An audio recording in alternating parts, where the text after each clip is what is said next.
নমস্কার আমার ভিউয়ার্স বন্ধুরা, আমি সোনালি। আপনারা দেখছেন ST garden and food channel. আজ আমি একটা মজাদার রেসিপি নিয়ে চলে এসেছি।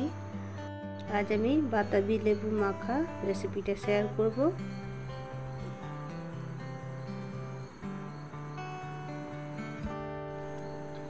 মাখা বানানোর জন্য এখানে টাটকা একটা বাতাবি লেবু নিয়ে নিয়েছি আমি। এবার লেবুটাকে ছাড়িয়ে নেব। প্রথমে দুভাগ করে সব কোষগুলো আমি ছাড়িয়ে নেব। ভালোভাবে ছাড়া হয়ে গেছে। এর মধ্যে দিয়ে দিচ্ছি আমি দুটো কুচিয়ে রাখা কাঁচা লঙ্কা, দিচ্ছি হাফ চামচ মতো বিট লবণ,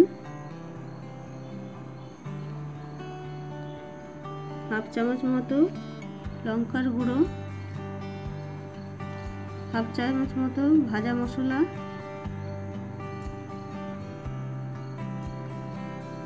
আর দিচ্ছি কিছুটা পরিমাণে জল জিরে। এবার সব উপকরণগুলো দিয়ে আমি ভালোভাবে মেখে নেব।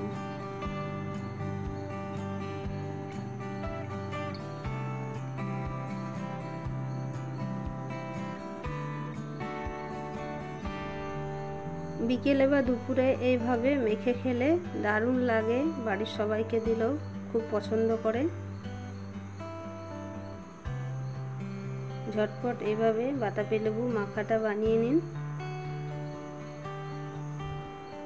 ভিডিওটা ভালো লেগে থাকলে অবশ্যই একটা লাইক কমেন্ট করে পাশে থাকবেন।